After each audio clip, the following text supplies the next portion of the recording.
Welcome back to our MPC special broadcast. As mentioned just before we went into that ad break, the rand currently trading at 1947. It was around 1940 when the governor delivered that announcement, and then going into the speech, we were trading at around 1931. However, to get into more details and some of the highlights that came out of that particular speech, we are joined by Khanyisa, who is an economist at AlexForbes. She's sitting with me in studio, and virtually is Sanisha, who is an economist at Momentum Investments. Khanyisa, let's start off with you, your assessment of what you've heard, at least over the past 25 minutes when the governor was speaking.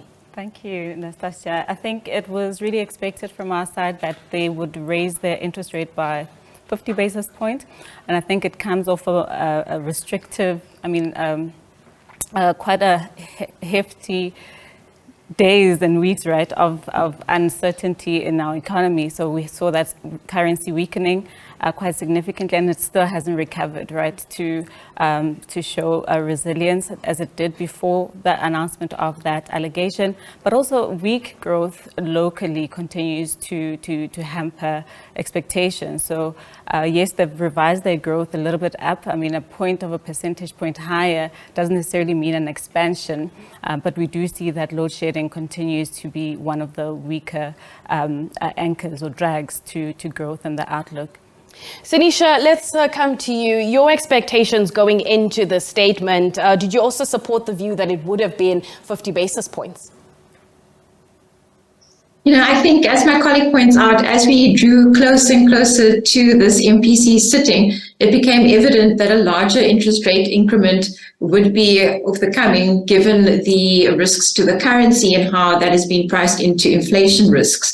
At the time that the MPC decision was surveyed by Reuters, there were 20 analysts, 11 of them, including ourselves at the time, were looking for a 25 basis point increase, with only 6 looking for a 50 basis point increase. But as the rand continued to sell off on the diplomatic row between South Africa and the United States, we did think that there were more inflation risks coming through.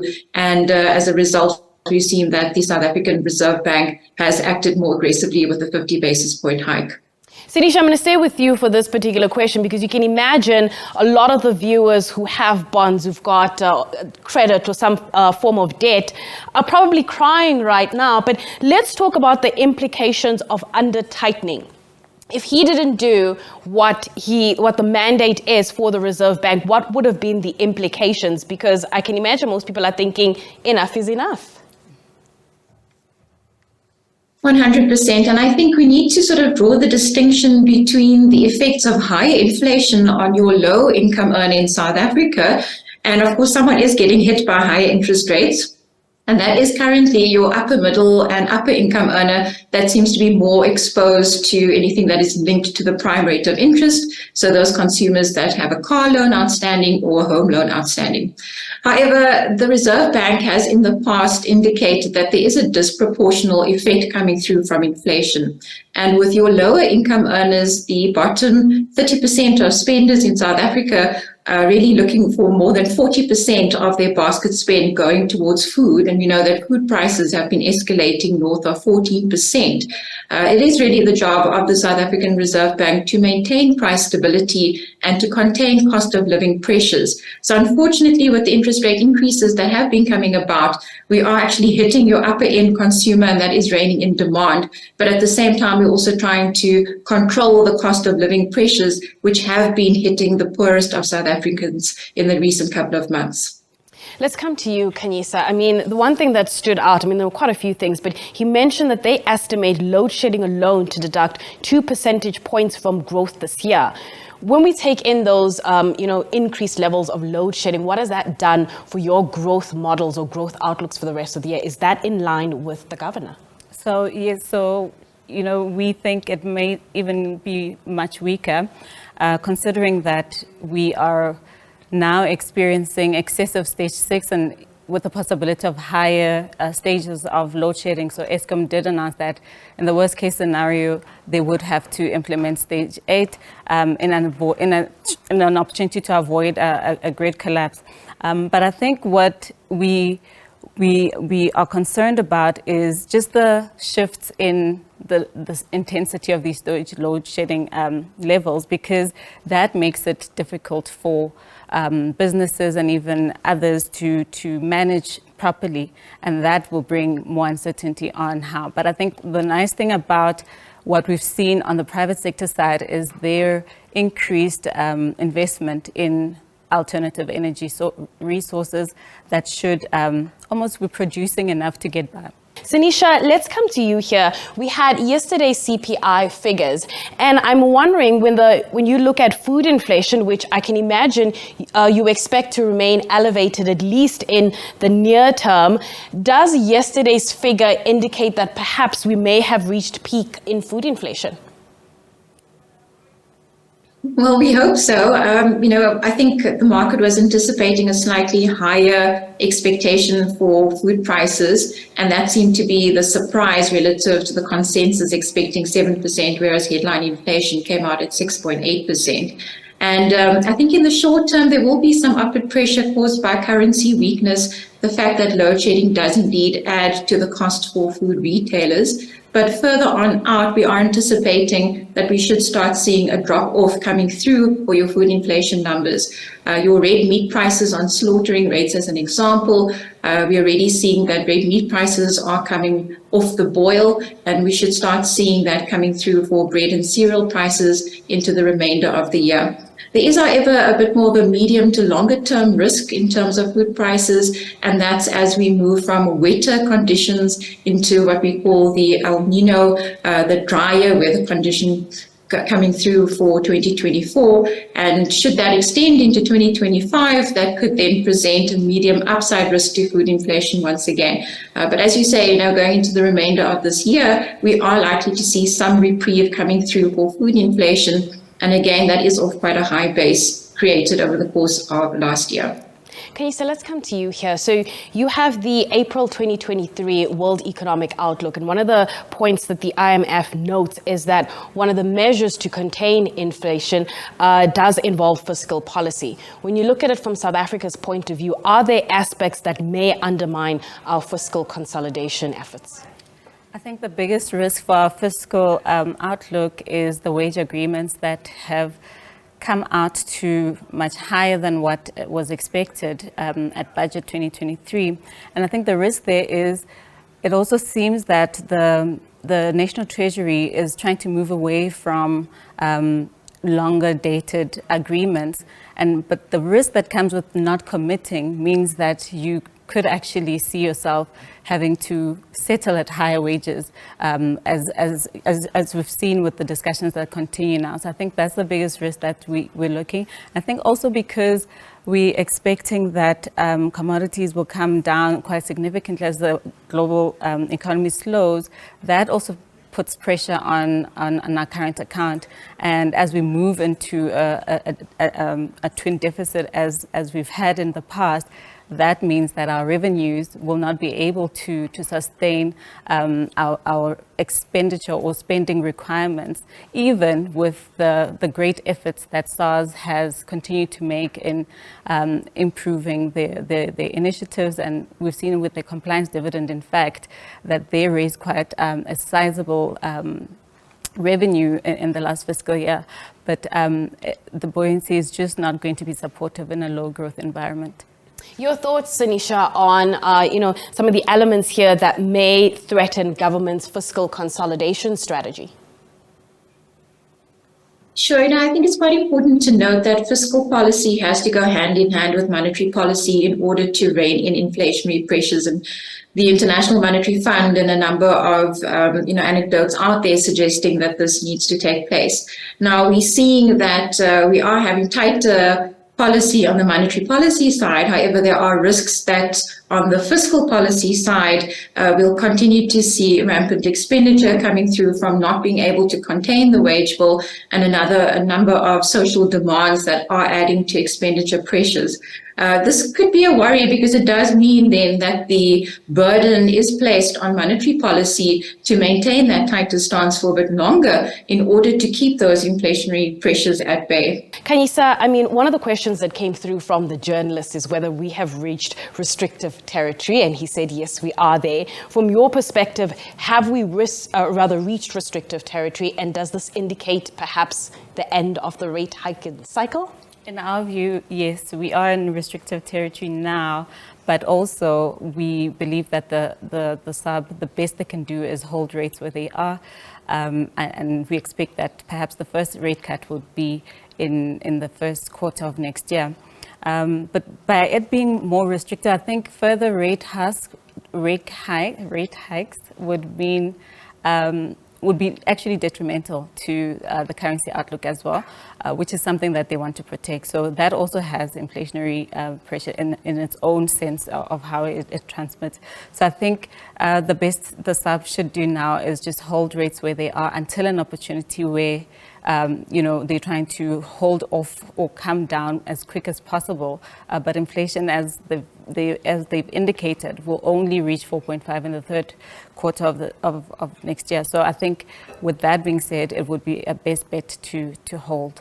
Sanisha, do you share that view that right now perhaps the best bet would be to hold, given the implications that it could have for the currency? I can't really disagree with my colleague there that, we are getting into that realm where monetary policy might become less effective in trying to rein in inflation, given the risks that were cited to inflation being administered price increases, the currency, the fact that we are running unsustainable government deficits. These elements are largely out of the control of the Reserve Bank.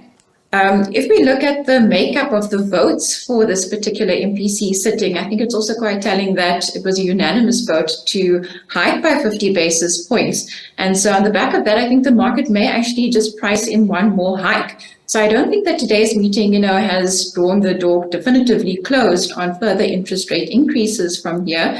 I do think that the Reserve Bank, has been banging on the table that they do want to rein in those inflation expectations that have moved away from the midpoint of the target band. But as I say, I think going forward, it is going to become incrementally difficult for further interest rate hikes to rein in inflation without necessarily damaging economic growth outcomes. All right, on that note, let me stay with you with this particular question. Do we have a measure or a way to understand how laggard the effects are so far when it comes to the interest rate decisions that we've seen? And what are those measures? Or have you started seeing data that shows that it's starting to take hold? Well, I think you can mostly see it coming through on the consumption side. So with higher levels of inflation, we have seen real wages coming under pressure. And as interest rates go up, it means that your payment on your mortgage loan or your car loan now goes up. That means at the end of the month, you've got less money in your pocket to spend on any other goods and services. I think we can see pressure on the consumer coming from the fact that there's less discretionary spend. Consumers are starting to do more bulk purchases, looking for those discounts, really concentrating their spending on the necessities, moving away from those luxury goods. Now, in South Africa, we didn't really tinker with any balance sheet instruments. And so the monetary policy transmission mechanism, I think we can still believe, is working on a 12 to 18-month transmission mechanism. In other countries across the globe, such as some of the developed market economies that have been reining in their balance sheets, in addition to aggressively hiking interest rates, perhaps there has been some change in terms of the length or the duration of that monetary policy transmission mechanism. Right. Khanyisa, indications are that the Fed may be done when it comes to their increases. To what extent does that support us if that really is the case? Look, South Africa wants to remain competitive, especially in an aggressive environment as we are currently in. Every country is trying to get foreign investment. And with interest rates in the US or developed markets as well being at around 5%, that makes it difficult to advertise yourself when you have weak growth, when you have load shedding. So I think what the SARB will contend with is how to keep South Africa attractive for those foreign capital flows to come in. The governor has always indicated in the press conferences that he's always data dependent. And data in its nature, at least incoming data, is often backward looking. How important does forecasting become here for the Reserve Bank? extremely important. And I think the fact that they only expect inflation to reach the midpoint of the target by 2025 suggests that the rate of disinflation, which is positive inflation but falling inflation, is going to take some time. So really only to the extent that the Reserve Bank is quite comfortable about the deceleration in that rate of inflation over the next while, coming back closer to the midpoint of the target band on a more sustainable basis, will they then be comfortable to actually start cutting interest rates? I think a lot will also depend on global conditions at that point. Speaking of global conditions, Khanyisa, let's come to you here. What does the Fed then need to see on their side in order for us to see a pause? Because it seems, at least from my perspective, going into the June meeting, there's quite a long road between a pause and a cut. So what do they need to see? And we've seen in recent developments that the US Fed seems to be divided. There are some governors who are now saying perhaps there's going to be a skip in rate hikes, and others are saying perhaps a pause. And when you look at the FOMC meeting minutes, you can tell that they are still concerned about inflation being elevated. Yes, it's come down quite significantly of late, but I think what Fed Chair Powell needs to see is inflation coming down to that 2% target, and that means they are more willing to be in a low growth or contractionary economic environment than perhaps we are, for them to see their inflation come down, because the economy has been quite resilient of late, with their labor market still very much effective. Sanisha, your thoughts in terms of what the Fed needs to see before we can even start, I suppose, even hinting at a pause, let alone a cut? You make the point quite clearly that a pause is not actually going into an interest rate cutting cycle. And when the Federal Reserve decides to actually pivot on interest rates, is going to be crucial for when we start entering a more risk-on type of environment. And hopefully that is more conducive to emerging market assets, including the South African rand. Now, in my view, I think, again, they need to see that disinflation is occurring on a trend that they are comfortable with, and therefore see that inflation will comfortably come back on a sustainable basis closer to their 2% target that they've set in the United States. As Khanyisa has pointed out, there are a couple of so-called hawks on the Federal Open Market Committee that suggest that maybe there is scope for another interest rate hike as an insurance against potential inflation flaring up again. And I think, we need to be honest about this.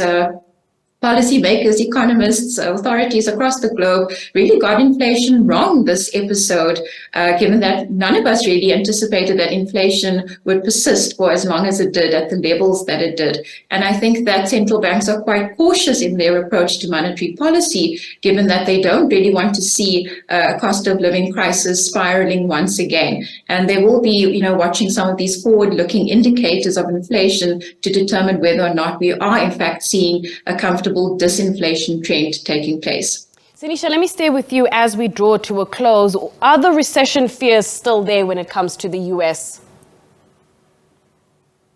I think they are. I think at the start of this year, there were some economists out there suggesting that the recession might actually come in the first half of this year. And over the course of the past couple of weeks, we've actually seen that the recessionary forecasts have been pushed out, some even into 2024. So I think that, if we look at some of the signs of the global economy, inverted yield curves, if we look at lead indicators in the United States, all still pointing to soft conditions ahead. Again, going back to your earlier question, we also have to take into account the monetary policy transmission mechanism. The International Monetary Fund has warned us that a lot of the interest rate hikes that we have already seen have not yet fully impacted the global economy, and we may only see the full impact hitting the global economy next year. All right, Sanisha, thank you so much for your time. That is Sanisha Packirisamy, who's an economist from Momentum Investments. And in studio with me was Khanyisa Phika, who is an economist at AlexForbes. That brings us to the end of our analysis when it comes to that interest rate decision.